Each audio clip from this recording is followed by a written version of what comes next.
Hi.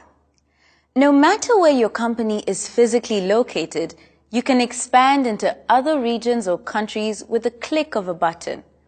Now that marketing tools have made international advertising campaigns so much easier, it's tempting to dive right in. But before you do, stop and think about how you can best serve your new customers. In this video, we'll look at technical capabilities, managing your supply chain, and what local rules or regulations you may need to follow.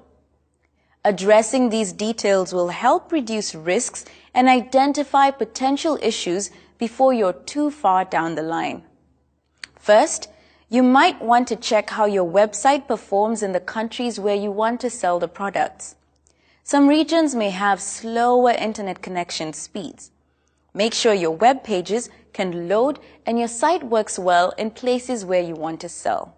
Next, look at your supply chain and make sure you're able to deliver your products to all the far corners where you want to sell them. Don't forget to review all taxes and laws affecting businesses in these markets. Local government agencies can sometimes provide this information and may offer consulting services to help you figure out what you need to know about the market that you plan to export to. Remember, you want all your customers to be able to reach you, no matter where they are. An easy way to start is to provide customer support via email and contact forms on your website. At some point, you should probably establish a way to communicate beyond just your website, like through a telephone line. If you use a toll-free number or free phone number, make sure it's properly formatted so that customers in other countries can easily call you. Now, think about how a customer would interact with your business, starting from discovering your products and services all the way to placing an order. Do you need to make any adjustments to your processes to keep things running smoothly? Reviewing your business processes, especially supply chain management, will play an important part in your success. Say you own a vintage record shop in Tanzania. Have you heard that the vintage vinyl scene in Kinshasa is booming? So you want to start selling your records in Congo, DRC to get in on the trend. Managing your supply chain might include sourcing local suppliers, factoring in shipping supplies, and determining the most efficient way of getting the product to the customer in Kinshasa. Let's imagine you've just received an order for 2,000 vinyl records that have to be delivered in 2 weeks, but you don't have the full quantity in your local inventory.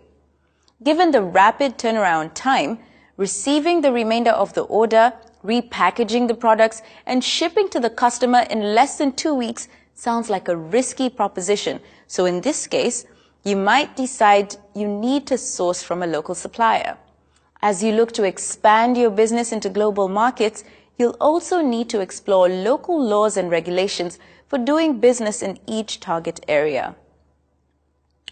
Beyond any cultural barriers, these legal hurdles can pose challenges to expanding into a certain region or country. Look at the tax requirements and import or export restrictions for your products and services. Some countries have agreements that may impact tax collection, and additional customs or tariffs could affect your bottom line. The way your business is incorporated may also make a difference in your ability to operate across borders. Some countries may require that you register with proper authorities in order to sell there. To recap, make your business as accessible to new customers. Examine your supply chain processes and how they work across borders. Research legal and governmental regulations that affect doing business. Expanding your markets into new regions and countries may seem like a lot of work, but taking these steps will ensure you're properly set up for success.